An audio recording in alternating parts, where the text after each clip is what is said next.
So Donald Trump thought he could bully America's closest ally into submission, and guess what? Canada just turned the tables on him in the most spectacular way imaginable. It's honestly hard to believe we're watching the former president get outmaneuvered by our neighbors to the north, but here we are. This isn't just about trade wars or diplomatic spats. We're talking about a fundamental shift in North American power dynamics that could reshape our alliances for decades. And trust me, the fallout from this miscalculation is just beginning. Let me fill you in on what's been happening lately. Donald Trump, the man who served as president from 2017 to 2021 and is now positioning himself for another run, has made NATO his favorite punching bag.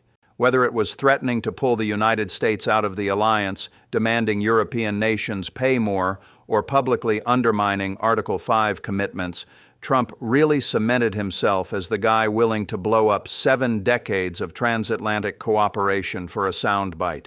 He's back on the campaign trail now, and his NATO rhetoric has gotten even more extreme. He's openly suggested he'd let Russia do whatever it wants to countries that don't meet spending targets. That's not diplomacy, that's abandoning our allies. But here's where the rubber meets the road. We're now 3 months into a crisis that Trump himself triggered with his latest round of threats against NATO members. Defense partnerships are on hold. Intelligence sharing agreements are getting slashed. Allied training programs are left in the lurch. This mess is unfolding because Trump and his advisors are at a standstill over whether threatening allies actually serves American interests. And guess who's stuck right in the middle? Yep, Canada. Our longest border, our largest trading partner, and historically one of our most reliable military allies. Canada is supposed to be America's closest friend. But here's the kicker, Trump isn't interested in partnership. He wants total capitulation. He's demanding Canada increase defense spending to 3% of GDP immediately, threatening punitive tariffs on Canadian exports, and publicly questioning whether Canada even deserves NATO membership. Talk about strong words. And before we go any further, let's be real for a second. Canada has legitimate concerns about rapid military expansion and the economic impact of Trump's demands. Now, back to the matter at hand. Reports from around October 23rd revealed just how furious Trump was getting with Canada's Prime Minister. He labeled Canada's proposed defense timeline as completely unacceptable and even went as far as to say that any ally refusing his terms is essentially freeloading off American taxpayers. Essentially, Trump was calling the Canadian government weak for not sticking to his exact wishes. And this wasn't a private conversation. Trump made sure to air his grievances publicly on Truth Social and in rally speeches, making it clear that he was not happy with Canada's measured response. This announcement sent shockwaves through diplomatic circles because it raised all sorts of questions. If Trump, positioning himself as America's deal-maker-in-chief, could turn against our closest ally over defense timelines, what did that mean for everyone else scrambling to maintain stable relations with a potential second Trump administration? Now, this isn't the first time we've seen this pattern. Trump's loyalty really only extends to himself. Whenever someone stops being useful or does something he doesn't like, he's quick to turn on them. We've spotted this pattern time and again. Just think about how he turned on Jeff Sessions right after the Attorney General recused himself from the Russia investigation. Sessions had been one of Trump's earliest and most loyal supporters, but the moment he stepped aside for ethical reasons, Trump spent months publicly humiliating him, calling him weak, and eventually forcing his resignation. Then there was Bill Barr. Barr defended Trump through impeachment, intervened in cases involving Trump's allies, and acted as the president's shield. But when Barr acknowledged there was no widespread election fraud in 2020, Trump turned on him instantly. Barr went from trusted loyalist to enemy in a matter of days. And let's not forget how he distanced himself from Mike Pence when the vice president refused to overturn the election results on January 6th. Pence had stood by Trump through every controversy for 4 years, defended every tweet, every scandal. But when Pence followed his constitutional duty, Trump supporters literally erected gallows outside the Capitol while Trump watched on television and did nothing. Even Kevin McCarthy faced a similar fate when the former House Speaker initially condemned Trump's actions on January 6th before backtracking. Despite McCarthy's subsequent loyalty, Trump has repeatedly undermined him and backed his ouster. Now it looks like Canada is in the hot seat. This pattern is becoming all too familiar. You can show all the loyalty in the world and defend Trump every single day, but the moment you step out of line or cease to be useful, he'll toss you aside without a second thought. So what did Canada do to tick off Trump? Well, it all boils down to defense spending and sovereignty. The impasse happened because Trump wanted immediate compliance with arbitrary spending targets while Canadian officials were trying to balance fiscal responsibility with legitimate security needs. Ultimately, diplomatic relations just deteriorated since no one was willing to budge. As America's neighbor, Canada decided to take a strategic stance. They announced a measured increase in defense spending, but refused to cave to Trump's timeline demands. Their approach seemed to be just maintaining sovereignty while acknowledging alliance responsibilities. At first, Trump seemed to be on board with this idea initially. He appreciates strength and the notion of countries paying their share. But here's where things started to go wrong. But as the standoff dragged into its third month, some serious issues started cropping up. Trade negotiations stalled, border security cooperation weakened, and intelligence partnerships faced unprecedented strain. While Trump was steadfast and holding his ground predictably, international observers began to shift their attention toward the damage being done to American credibility. Polls from YouGov indicated that global opinion was increasingly frustrated with America's unpredictable approach to alliances. This was the moment Trump began to sweat a little. You see, Trump values winning, making deals, and overall looking strong. He doesn't want to be tied to alliance failures that are actually undermining American interests. That's definitely not the victory he seeks. And then Canada went ahead and made a move that, according to Trump's worldview, was a serious misstep. Canada started looking for ways to exert leverage and figured they should activate long-dormant economic pressure points. Prime Minister Trudeau even considered restricting critical mineral exports, reviewing energy supply agreements, and coordinating with European allies to present unified resistance to American unilateralism. But then, when Trump caught wind of all this, he absolutely lost it. In Trump's eyes, standing up to American demands is just a sign of weakness and disloyalty. Economic leverage against the United States? That's pure betrayal. Any ally who dares to use their own strategic advantages is instantly labeled a traitor and enemy. Now, this left Canada in a tight spot. On one side, they really need stable relations with the United States to maintain their economy. The Canadian business community will drop support for any government if trade with America collapses. On the flip side, they actually have to govern their own country responsibly. That means figuring out how to balance defense investments with healthcare, education, and infrastructure spending. The tricky part is, all of that requires some level of independent decision-making and resistance to external pressure. So Canada is caught in a bind. They can either keep trying to please Trump, which means accepting economically damaging defense timelines and undermining their own sovereignty, and that only makes the situation worse for Canadian citizens and paints their government as weak.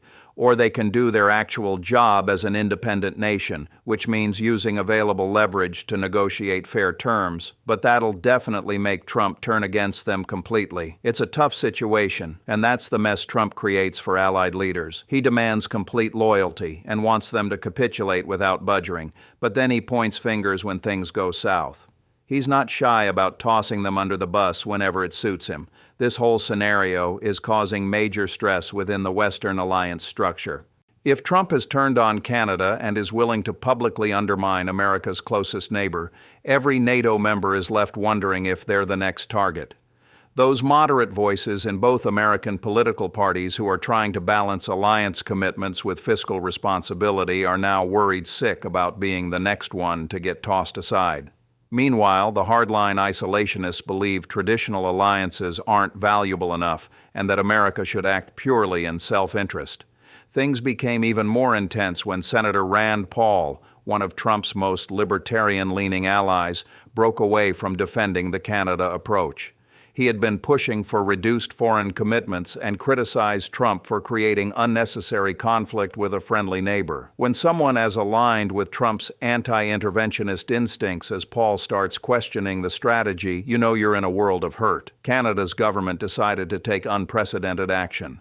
On November 15th, Deputy Prime Minister Chrystia Freeland announced a comprehensive review of all energy export agreements with the United States, stating that Trump's threats constituted economic coercion that violated trade agreements.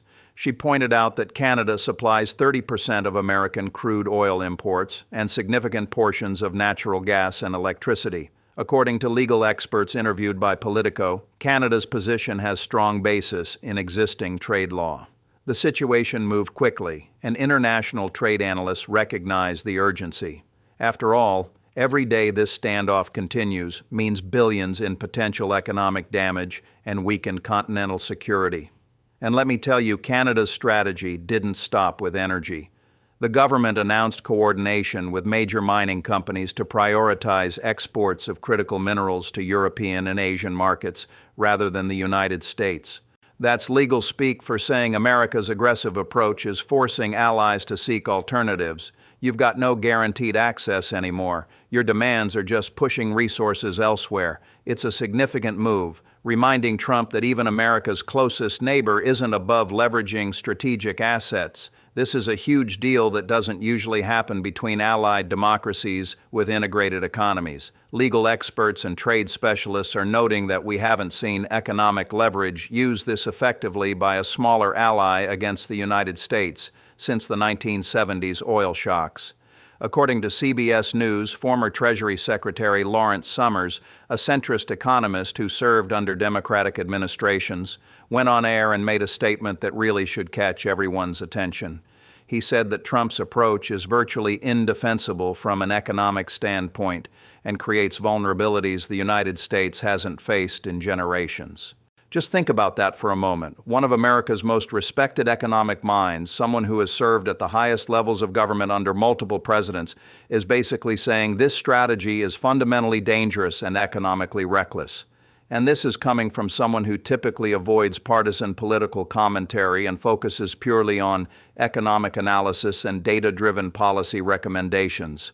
Michael Froman, former U.S. Trade Representative under President Obama and someone with decades of experience negotiating complex international agreements, mentioned that Canada's response demonstrates sophisticated understanding of asymmetric leverage in integrated economies. He noted that smaller allies with strategic resources can exert significant influence when pushed into defensive positions by larger partners who overestimate their own bargaining power. When economic experts from across the political spectrum, including former Republican trade officials and conservative economists, start tossing around terms like asymmetric leverage and strategic vulnerability, that's the moment to really pay attention. These aren't partisan talking points. These are serious warnings from people who understand how alliance economics actually function. So let's break down what this showdown could mean, because it's not just a captivating trade story. It has serious consequences for how our alliance system operates.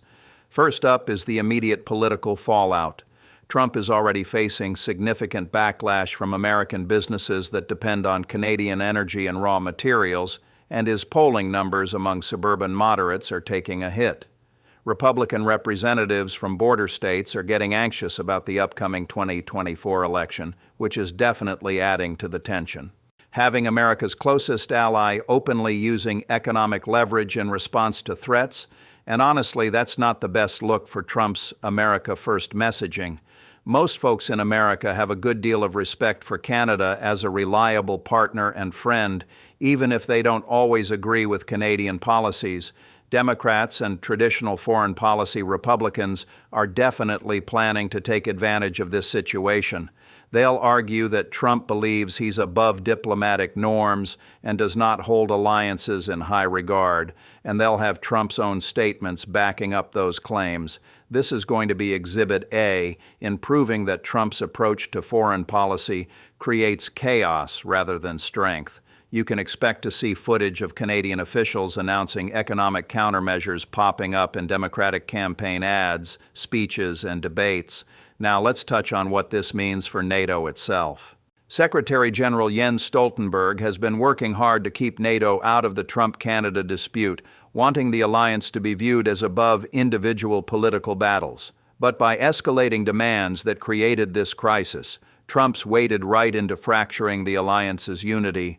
Trump and his supporters are now poised to attack NATO itself, implying the organization enables free-riding and questioning whether collective defense serves American interests, which complicates things for the alliance's image as a cornerstone of Western security. Yet Canada probably felt they had no other choice. If they stayed silent while Trump made increasingly unreasonable demands, Canada's sovereignty and economic security would take an even bigger hit. This situation shines a massive spotlight on whether alliance relationships are partnerships or protection rackets. At the heart of the issue is whether Trump can just bully sovereign allies into compliance whenever he feels like it. If he gets his way on that, it could totally change how democratic alliances operate. For 75 years, NATO has functioned on the principle that sovereign nations coordinate defense through consensus while respecting each member's independence. The alliance was designed this way specifically to prevent any single nation from dominating others, even the most powerful member. It's about collective security through voluntary cooperation, not coercion. But Trump has always been uncomfortable with those limitations. He craves total control over everything American security interests touch. If threatening and pressuring allies becomes standard practice, that's a significant boost to executive unilateralism in foreign policy, and it opens the door for future presidents to abuse alliance relationships for domestic political gain. So the implications of this case reach far beyond just Trump and Canada. It's about shaping the structure of American foreign policy and alliance management for many years to come. Each time Trump brushes aside diplomatic norms, threatens allies, or undermines partnerships, it weakens our alliance system. It starts making behavior that used to be completely unacceptable feel normal. Think about it. If Trump can threaten our closest ally with economic warfare over defense spending timelines, what's to stop the next president from doing the same? If he can just bully Canada whenever he wants, what's to prevent another leader from treating all allies as subordinates rather than partners? These actions don't just disappear when Trump leaves office or loses an election. They become part of our new reality, and that's pretty dangerous. Alliance systems rely on trust, mutual respect, and assuming that members will honor commitments even when it's inconvenient. When those norms crumble, alliances themselves start to falter.